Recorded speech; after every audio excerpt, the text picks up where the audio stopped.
E aí, há informação, Fábio Piperno, de que o ministro rejeitou a presença de alguns representantes de entidades que têm algum tipo de conexão ou diálogo com lideranças dessas facções criminosas. Para o ministro não faria sentido contar com essa participação. Mas como é que você avalia a maneira como essas entidades relacionadas aos direitos humanos têm se posicionado e o jeito com que as autoridades também dialogam ou não com essas entidades que observam esses espaços hoje ocupados pelo crime organizado no Rio e em outras partes do país, Piperno? Ô, Evandro, eu acho isso tudo muito difícil porque eu fico muito desconfiado do nível de interlocução de muitas entidades com os dois lados, com governos, com autoridades e também com o crime. E,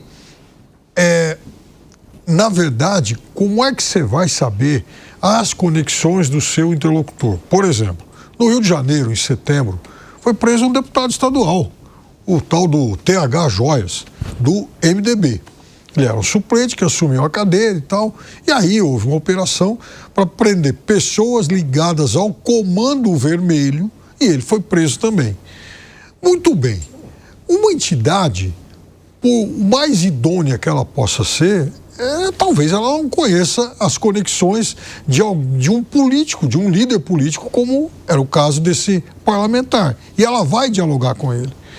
E aí, como é depois você vai separar o joio do trigo, saber, bom, a entidade conversou por não saber ou ela também tem algum interesse ilícito?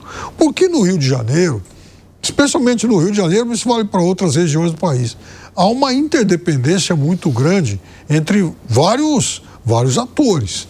Então, por exemplo, eu vi ontem nas redes sociais muitas e muitas fotos do governador do Rio de Janeiro até jogando bola com o tal do TH Joias. Por acaso, ele sabia das conexões criminosas desse deputado? Então, isso também gera uma nuvem de desconfiança muito grande, porque você não sabe exatamente, fica muito difícil saber exatamente com quem você está conversando. É muito delicada a situação porque é como se houvesse uma convivência, né, entre autoridades que hoje ocupam cargos de poder do Estado com figuras que são ou contravetores penais, ou que são criminosos, ou lideranças do crime organizado lá no Rio. Ô, Gani, como é que você avalia essa situação e também a maneira como o ministro do Supremo Tribunal Federal tem conduzido esse diálogo? Ele deveria participar? Eu já começo por aí. Não, eu acho que não, Evandro, porque, veja, essas entidades querem dialogar o quê com o ministro, né? Vai procurar o Congresso Nacional, esse é o caminho, né? O caminho político, não é função do poder judiciário ficar lá recebendo representante da entidade X, entidade Y, né, para ouvir queixas, não é isso. O Poder Judiciário vai julgar. Então, isso é função do Congresso Nacional. Essas entidades têm todo o direito, né, eu discordo de muitas delas, mas elas têm todo o direito de ir lá no Congresso Nacional e fazer as suas reivindicações. Lá é o lugar correto. Agora, de qualquer maneira, historicamente, no Brasil, Evandro, essas ONGs, elas têm aquela visão que majoritariamente a sociedade brasileira repudia, que é justamente de que o bandido é uma vítima da sociedade, aquele determinismo social, ou seja, fruto da desigualdade, do patriarcado, da sociedade opressora, etc., todos esses clichês, e aí, se a gente resolver esses problemas, não tem violência. Esse discurso, uma época, funcionou muito bem. Hoje não cola mais. Hoje, o discurso da certeza da impunidade é o que está na boca da população. Hoje, há uma percepção da população, e uma percepção correta, Evandro, de que a criminalidade é muito alta porque o incentivo para se cometer um crime é muito alto, o retorno financeiro é alto e a probabilidade de você ficar preso é baixa. Agora, 4 horas e 25 minutos. Quem nos acompanha pela rádio, aquele rápido intervalo, daqui a pouco espero vocês. Nas outras plataformas seguimos. Piperno, do que você discorda? Me diga. Honestamente, eu não conheço nenhuma entidade hoje que defenda essa coisa romântica. Nenhuma. Todo mundo fala genericamente. Nenhuma. Não, eu gosto de nome aos bois. Por exemplo, quem? Ninguém está dizendo. O Instituto da Paz tem essa linha. Você pode divergir quanto à forma da repressão e tal, mas dizer que falar desse determinismo. Basta olhar a operação no Rio de Janeiro, aplaudida pela população, meio intelectual, setores da imprensa e ONGs foram contra. É a mesma turma de sempre. Veja bem, ninguém é contra prender bandido. Veja, num confronto entre polícia e bandido, ninguém torce pro bandido. Agora, a questão é, morreram mais de 120 pessoas, o que não acontece em nenhuma operação policial no mundo todo. Pega uma, não tem. Também você não vê um confronto desse, o traficante com esse armamento em nenhum lugar do mundo. Não sei. Agora, eu quero saber o seguinte, se aconteceu tudo isso, provavelmente possa ter ocorrido algum excesso. Agora, veja, ninguém está condenando previamente ninguém. O que se está pedindo é que vamos investigar o que houve. Eu nunca vejo esse tipo de discussão em relação às vítimas, esse barulho em relação à vítima. Claro, eu nunca vejo em relação à polícia. É sempre com esses, com os anjinhos, né? Com os anjinhos isso é uma do Comando distorção. Vermelho. Não é uma distorção. Ninguém falou em anjinho. É a percepção da população. Se falou exatamente não, é sempre, são vítimas, policiais e bandidos. Agiu com força. Então, era uma situação de confronto. Eu disse no primeiro dia, lamento as 4 vidas perdidas de policial. E aqui está falando alguém, agora, de passagem. O fato é que se morreram 120 pessoas, alguma coisa de errado deu. Não sei, porque também, o poder de fogo deles, com granada, com não sei o quê.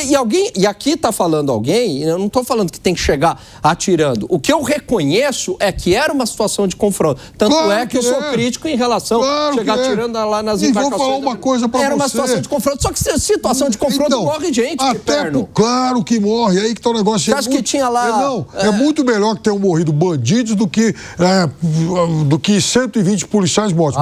Muito melhor. Agora, por exemplo, no primeiro dia, o governador foi para os microfones e olha, morreram 50 e tantas pessoas nas operações e ainda não havia. E todo mundo viu a operação. A polícia subindo, sendo recebida a bala com armamento pesado e a polícia tendo que enfrentar bravamente. É bom que isso fique claro. Agora, na manhã seguinte, para surpresa geral, outras 60, 70 pessoas haviam morrido na mata. Como é que foram esses confrontos? Por exemplo, essa dúvida que muita gente tem. E para nenhuma surpresa geral, as entidades já vêm com a mesma ladainha sociológica. Não tem ladainha sociológica e ninguém está dizendo que os bandidos envolvidos eram santos. Acho que você falou 670 pessoas, né? 60, 70, você queria dizer. 60, 70 pessoas. No ar parecia que falou 670 pessoas. Entre 60 e 70 pessoas que estavam na mata, que depois os corpos foram retirados, parte dos corpos retirada pelos moradores ali das comunidades. Zé Maria Trindade, eu quero te ouvir. Fala aí, meu amigo. Esse debate entre o Alan e o Piperno é muito interessante e a gente aprendeu aqui, afinou os ouvidos para isso. É preciso dizer claramente, e temos que ter coragem para dizer, que os dois lados defendem o combate à violência, os dois lados estão contra, sim, facção criminosa e contra criminosos.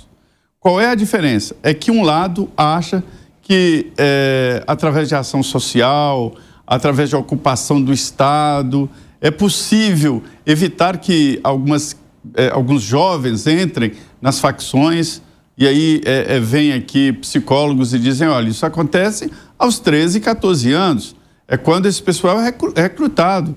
E por que eles vão? É porque eles moram no morro e veem que quem pega as menininhas ali é o traficante, é o cara que usa arma, o cara que anda com a moto roubada para cima e para baixo, fumando e tal. Aí ele é recrutado porque isso aí é muito bom, eu quero isso aí para mim. Então, a ocupação do Estado seria a solução.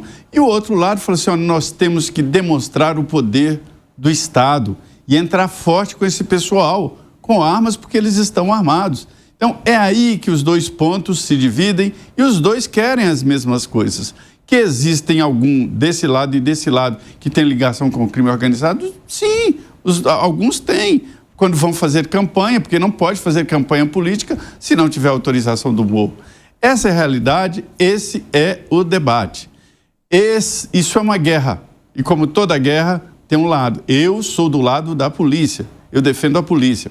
E quando eu digo que a grande preocupação minha do momento é a segurança jurídica, a insegurança jurídica de um policial é muito pesada. Isso está inibindo o trabalho da polícia. O que eu acho muito estranho, uma vez um grande advogado me disse o seguinte: não se pode fazer um controle do crime antecipado, como está fazendo o Supremo. Essa história de antecipar o controle do crime. Aí o advogado me assustou quando ele me abriu e falou: olha, não é proibido matar. Não existe nenhum artigo no Código Penal que diz não matarás. O artigo do Código Penal é: se você matar, você vai pegar de 8 a tantos anos de prisão, dependendo das qualificadoras. Não existe não roubarás. Você pode roubar, mas se roubar, vai pegar. E é isso que está faltando. Essa certeza da punição. Se matar, se roubar, se praticar outros crimes, será punido e pronto. Mas isso está faltando, porque há um sentimento de impunidade que gera isso. Agora, os dois lados têm acertos e têm erros. É preciso ocupar socialmente o morro, sim. Mas levando flores, levando benesses ao morro, não resolve o problema, porque benesses os traficantes já estão dando. Os traficantes e os donos do morro fazem ali o papel do Estado. Eles são o Estado e fazem a própria Constituição e a própria lei, né? Então, é essa a situação. Porque hoje eu te garanto, esses chefes aí que morreram no Rio, e eu disse aqui, eu conversei com o presidente da Associação dos Secretários de Segurança Pública do Brasil, né? E ele me dizendo que todos estavam monitorados pela Justiça. E os telefones de lá do norte, de Manaus, do Ceará, apitavam lá no Rio. Eles morreram. E aí, o que vai acontecer? Acabou o crime? Não, já tem outros no lugar. E toda essa que foi, Piperno, quer acrescentar algo? Tá perfeito, Zé, em relação a isso. Eu só acho, Zé, para complementar de minha parte sobre isso, que as três coisas os três itens que foram citados, eles têm que ser complementares. E se não tiver a presença dos três, o cenário não vai mudar. Ou seja, a ocupação espacial, não houver a ocupação espacial, vai haver eternamente uma fábrica de criminosos, porque a criança ela vai sendo moldada a participar daquilo, então tem que haver essa ocupação. Não adianta o criminoso de 20, 25 anos caso quase perdido. A questão é o que você vai fazer com a criança de 12, 13. Então, isso é um item. Segundo, a repressão é fundamental, porque também não adianta ter o primeiro. Se não houver a repressão é necessária, sim, e a gente tem que discutir seriamente isso. E, terceiro, aí é verdade, endurecimento de penas, para não haver a certeza de impunidade. Agora, se faltar um desses três pilares, essa equação não vai ser resolvida nunca. Bom,